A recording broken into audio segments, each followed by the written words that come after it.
Good morning, students of class 5. Students, I'm sure all of you are happy and healthy. Students, in my last video, I had completed Unit 13 Degrees of Comparison of your English grammar book. And today, I'm going to start with Poem 3, Paper Boats by Rabindranath Tagore. So all of you, please take out your English notebooks and your Wordsworth English Reader book. Turn the page to page 60. Children, please take out your English notebooks and your Wordsworth English Reader book. Turn the page to page 60 as I'll be starting with Poem 3, Paper Boats by Rabindranath Tagore. Students, I'm sure you all must have made paper boats from old newspapers or magazine papers and floated them in the puddles, especially during the rainy season. Now, today, the poem which I'm going to explain, in this poem, the poet talks about his own experience of floating paper boats down a flowing stream. The poet, he expresses his experience of floating paper boats down a flowing stream. Now, and this particular poem has been written from a child's point of view. In the poem, the poet imagines himself as a child and he imagines that the other child tries to compete. Compete means to competition karna with his boats by sending clouds down the air in the sky. The poem shows the child's peculiar psychology. है ना, बच्चे छोटी छोटी बात पे दूसरों से competition करते हैं, अरे चलो रेस लगाते हैं ना, ये हमेशा कंपटीशन की भावना रहती है. तो पोएट ने इस पोम को बच्चों की साइकोलॉजी के हिसाब से लिखा है. Now before I start the poem, I would like to tell you about the poet Rabindranath Tagore, who was born in 1861 and he passed away in 1941. He was a Bengali poet who was also known as Guru Dev. He won the Nobel Prize in Literature in the year 1913 for Gitanjali, which is a collection of poems. So before I start reciting and explaining the poem, children, let's understand the new words and their meanings of this poem. But children, first of all, you all need to write this poem neatly in your English notebook as it is given in the book. Fine. And after writing the poem, you will be writing the word meanings. So let's start with the word meanings before I start with the poem.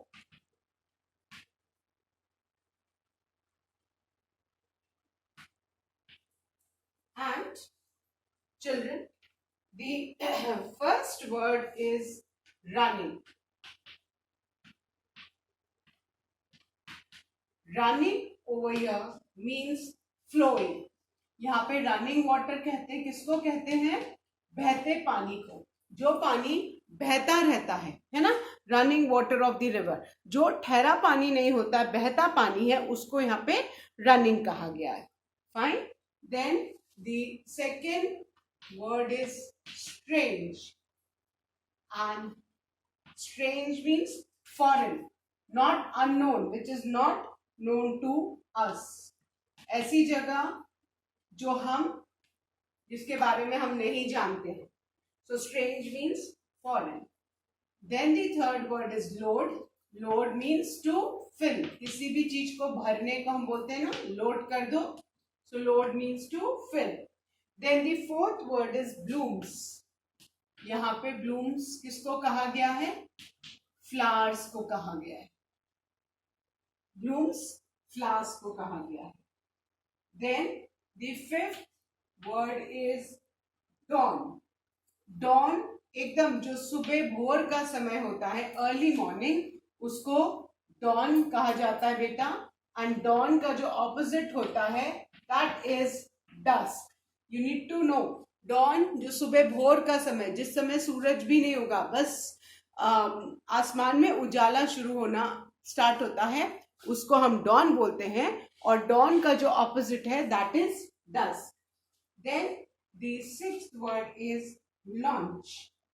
Launch करना means start करना, to set into motion, to set in motion. Launch, to set in motion. Then the seventh word is bulging. Bulging means swollen, फूला हुआ. Bulging means swollen. Then the eighth word is playmate. Playmate आपका friend जिसके साथ आप खेलते हो, the one whom you play with. So playmate is your friend. Then the ninth word, children, is bury. Bury करना, to hide, छिपाना, छुपा देना. Bury करना, to hide. And the last word is ladding. Ladding, cargo of the boat. Boat की वो जगह जहां पे सामान रखा जाता है. Cargo means goods. So lading means cargo of the boat. Boat की वो जगह जहां पे सामान रखा जाता है. So these are the 10 words, new words of the poem. And once again I will explain and read out their meaning. The first word is running. Running means flowing, बहता हुआ. Second word is strange. Strange means foreign, unknown, जिसको हम नहीं जानते. Third word is load. Load means to fill. Fourth word is blooms. Blooms means flowers. Fifth word is dawn. Dawn, early morning, जो सुबह भोर का समय होता है उसको dawn बोलते हैं. Then the sixth word is launch. Launch means to set in motion. Seventh word is bulging. Bulging means swollen, फूला हुआ. Ninth word is playmate. Playmate means friend जिसके साथ आप खेलते हैं. Ninth word is bury. Bury करना, छुपा देना. And the last word is ladding. Ladding means cargo of the boat. Cargo means जो सामान होता है. Clear? So I hope all of you have written the poem and these word meanings neatly in your English notebook. Now children, I'm going to recite and explain the poem. So all of you, please turn to page 60 and pay attention to what I'm reciting.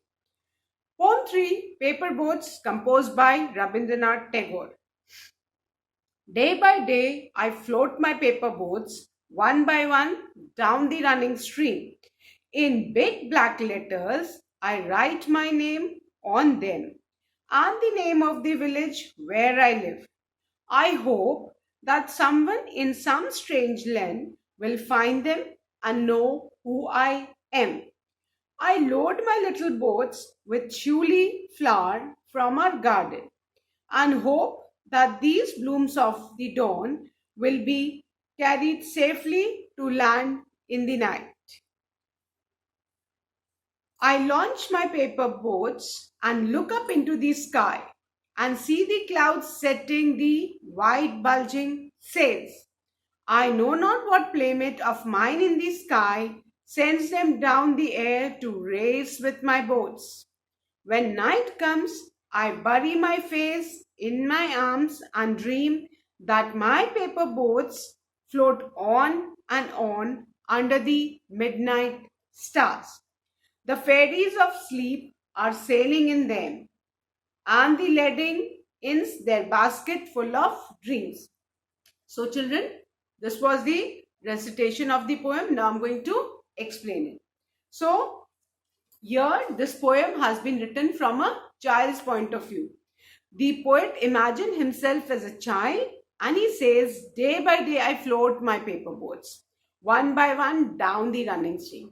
कहता है कि हर दिन मैं paper boats जो है बना के running stream, बहता हुआ पानी, क्योंकि अगर रुका हुआ पानी रहेगा तो बोट नहीं फ्लोट करेगी। लेकिन अगर पानी फ्लो कर रहा है ना, पानी बह रहा है, तो अगर आप उसमें पेपर बोट डालोगे तो वो भी आपके वाटर के साथ फ्लोट करेगी। So what does the poet do? He makes paper boats and floats them one by one, एक एक करके वो बहते हुए पानी में बहाता है। In big black letters, I write my name on them. And poet says कि मैं अपने पेपर बोट्स में बिग ब्लैक कलर से बड़े बड़े ब्लॉक लेटर्स, कैपिटल लेटर्स में अपना नाम लिखता हूँ। And the name of the village where I live, मैं अपना नाम भी लिखता हूँ और अपने गांव का नाम भी लिखता हूँ जहां मैं रहता हूँ। क्यों क्यों सोच के पोएट ऐसा करता है? बिकॉज आप देखते हो ना, बच्चों को जनरली आदत होती है अपनी चीजों पे अपना नाम लिखने के लिए, है ना। Now what does the poet thinks? I hope that someone in some strange land will find them and know who I am. क्योंकि पोएट सोचता है कि मेरी बोट्स जहां जाएंगी वो तो एक अननोन जगह होगी, स्ट्रेंज जगह होगी, जहां मैं नहीं गया होऊंगा वहां मेरी बोट्स जाएंगी, और वहां जिसको मेरी बोट मिलेगी, मेरी पेपर बोट मिलेगी, उसको पता चल जाएगा कि ये पेपर बोट किसकी है, क्योंकि मैंने अपना नाम उस पेपर बोट में बिग ब्लैक बोल्ड लेटर से लिखा है। And also the name of my village, मैंने अपना नाम और अपने विलेज का नाम पेपर बोट में बिग ब्लॉक लेटर्स में लिखा हुआ है। I load my little boats with shiuli flower from our garden. आपने शूली फ्लावर्स देखा है? जो स्कूल आ रहे हैं वो देखते हैं हमारी क्लास के बाहर भी एक पेड़ लगा है, छोटे से वाइट कलर के फ्लावर्स जिसमें ऑरेंज स्टेम होती है। एंड इनको हर श्रृंगार बोलते हैं, हिंदी में पारिजात बोलते हैं, है ना। सबने देखा होगा हमारे क्लास के बाहर, स्पेशली अभी सीजन में ये खिलते हैं। और पता है, ये एकदम रात में खिलते हैं एंड भोर में आप देखोगे तो पेड़ के नीचे इतना सुंदर फ्लावर बेड जैसे बना रहता है, पूरे फ्लावर्स गिरे रहते हैं। जो बच्चे स्कूल आते हैं वो देखते हैं। And I'll show you if you come to school. और ये शूली फ्लावर्स छोटे छोटे व्हाइट कलर के फ्लावर्स होते हैं जिनकी ऑरेंज रंग की स्टेम होती है। I'll show you in the online class as well, those who are not coming to the school. Fine. So, poet क्या करता है? इन शूली फ्लावर्स को अपनी बोट में डाल देता है एंड, है ना, जो उसके गार्डन में लगे। And hope that these blooms of the dawn, क्योंकि एकदम ये भोर में अंधेरे में ही सुबह सुबह खिलते हैं, will be carried safely to the land in the night.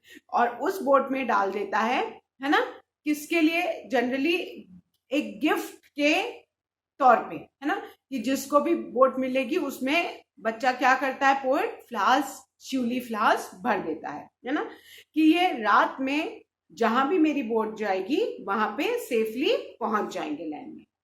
I launch my paper boats and look up into the sky. Launch करना, बोट को स्टार्ट करना, बहाना। जब पानी में आप डाल दोगे बोट को और अगर वाटर रनिंग है तो आपकी बोट जो है मूव करना स्टार्ट कर देगी। तो लॉन्च करना मीन्स उसको बहाना, जब बोट बहना स्टार्ट हो जाए। अब पोएट क्या करता है? पहले अपना नाम लिखता है बिग ब्लैक लेटर्स में, so and the name of his village, so that जिसको भी वो बोट्स मिलेंगी पता लगेगा कि किसकी बोट है। और उसमें वो क्या लोड करता है? Shiuli flowers as a gift. I launch my paper boats and look up into the sky. Poet जो है अपनी जो नाव है वो पेपर बोट्स को बहाता है एंड स्काई में ऊपर देखता है and see the little cloud setting the white bulging sails. और आपने देखा है ना, क्लाउड्स जो है कैसे फूले फूले रहते हैं, फ्लफी रहते हैं ना। तो अब पोएट क्या सोचता है? वो तो एक बच्चा है। I know not what playmate of mine in the sky sends them down the air to race with my boats.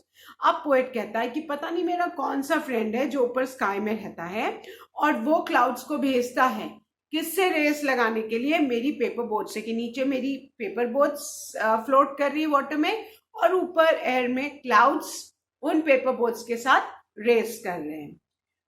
ठीक है। सो पोएट इमेजिन करता है कि जो क्लाउड्स हैं उनको किसी फ्रेंड ने, पोएट के फ्रेंड ने, पता नहीं कौन से फ्रेंड ने, मेरी पेपर बोट्स के संग रेस लगाने को भेजा है। नीचे बोट सेल कर रही है और उसके साथ साथ क्लाउड सेल कर रहे हैं और दोनों रेस लगा रहे हैं। When night comes, I bury my face in my arms. और जब रात होती है तो जनरली बच्चे सोते हैं तो वो अपने हाथ में अपना ऐसा सिर रख लेते हैं, है ना।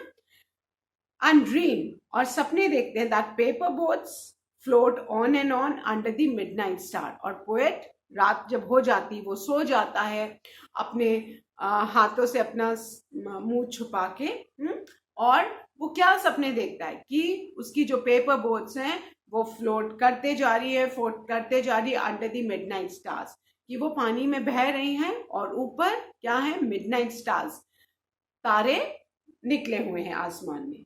The fairies of sleep are sailing in them. और उसके पेपर बोट में कौन सेल कर रहा है, फेरीज ऑफ स्लीप, जो नींद की जो परियां हैं, है ना, वो उसमें सेल कर रही हैं.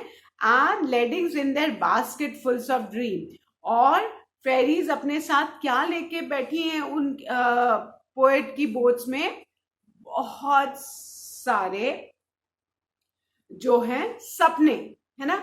कार्गो, जो वो जगह बोट की जहां पे सामान रखते हैं उसको कार्गो बोलते हैं ना. आपने सुना होगा कार्गो ऑफ द शिप, है ना, ट्रेन का कार्गो. तो वो जगह जहां पे सामान को लोड किया जाता है ना. तो जो फेरीज हैं, जो ड्रीम की स्लीप की फेरीज हैं, वो अपने साथ बहुत सारे ड्रीम्स उन्होंने पोएट की जो बोट है उसमें रखे हुए. सो फाइन, आई होप अभी सबको समझ में आ गई ये पोम, कि इस पोम में पोएट ने अपने आप को एक बच्चा इमेजिन किया है और उसने पेपर बोट्स बनाई है जिसमें अपना नाम बिग ब्लैक बोल्ड लेटर से लिखा है, अपना नाम और अपने विलेज का नाम. क्यों लिखा है, ताकि जिसको भी उसकी बोट्स मिले उसको पता लग जाए कि ये बोट किसने सेल की है, किसकी है ना. जनरली बच्चों को बताना रहता है ना, वो अपने हर चीजों पे अपना नाम लिखते रहते हैं, है ना, so that others should know कि कौन है ये करके. एंड जो पोएट है उसने अपनी बोट्स में क्या फिल करके रखा है, shiuli flowers. And shiuli flowers एकदम भोर में अंधेरे में खिलते हैं, है ना. और उसने as a token of gift उस बोट्स में भर दिए श्यूली फ्लावर्स, ताकि जिसको भी वो मिले वो बोट में पता चल जाए कि किसकी बोट है, वो किस विलेज का है, और as a token of gift उसमें श्यूली फ्लावर्स भरे हुए हैं. ठीक है. और वो पोएट इमेजिन करता है कि उसकी बोट्स बहती जा रही हैं. एंड ही ऑल्सो इमेजिन्स कि जो क्लाउड्स है ना, वो उसके किसी अननोन फ्रेंड ने, है ना, कोई तो फ्रेंड है जिसका वो पता नहीं कि कौन सा फ्रेंड है, उसने क्लाउड्स को उसकी बोट्स के साथ रेस लगाने के लिए, ऊपर क्लाउड्स तैर रहे हवा में और नीचे पानी में बोट तैर रही है और दोनों रेस लगा रहे हैं, ऐसा पोएट सोचता है. एंड देन ही इमेजिन्स कि जब रात हो जाती है, मैं अपना मुंह अपने आर्म्स में छुपा के सो जाता हूं, तब मैं क्या सपने देखता हूं, कि मेरी बोट सेल कर रही हैं रात में मिडनाइट स्टार्स के नीचे, और उनमें कौन है, उनमें फेरीज हैं, है ना, स्लीप की फेरीज हैं, वो सेल कर रही हैं और वो अपने साथ बास्केट भर के ड्रीम्स लेके आई है ना. बच्चे सपने देखते हैं, तो पोएट हमारा इमेजिन कर रहा है कि उसमें स्लीप की फेरीज उसकी बोट में सेल कर रही हैं with basket full of dreams. So this poem has been written from a child's psychology, की बच्चे क्या सोचते हैं, बच्चे हर जगह अपना नाम लिखते हैं. तो हमारे पोएट ने भी अपने जो बोट पे बड़े बड़े बिग ब्लॉक लेटर्स में अपना नाम लिखा है, ताकि जिसको भी बोट मिले उसको पता चल जाए कि ये बोट किसने सेल की है, उसका नाम क्या है, उसके विलेज का नाम है. और वो उसमें क्या बेटा फिल करता है, श्यूली फ्लावर्स, ताकि हाँ वो गिफ्ट है ना, लाइक इट्स अ गिफ्ट, है ना. Shiuli it's a type of flowers, small white flowers with orange colour stem, है ना. एंड ही ऑल्सो इमेजिन्स कि उसके कोई प्लेमेट, उसके कोई फ्रेंड ने क्लाउड्स को भेजा है, किससे रेस लगाने के लिए, किससे कॉम्पीट करने के लिए, उसकी पेपर बोट्स जो उसने स्ट्रीम में फ्लो की है. Fine. So I hope all of you have understood the pome children, and you all need to write the poem neatly in your English notebook, and after writing the poem you'll write the word meanings. Clear? So please do recite the poem again and again, so that when I explain the comprehension exercise you will be able to understand easily. Clear? And who has composed this poem? This poem has been composed by Rabindranath Tagore. And you can see in the picture, and I'm sure all of you must have been also making paper boats, especially in the rainy season, and sailing them in the puddles, isn't it? It's a lot of fun. So for today, till here only. Now I'll be continuing with the exercise of this poem in my next video. Till then, children, come write the poem in your English notebook and the word meaning. So that's all for today. Thank you, children. Have a good day ahead.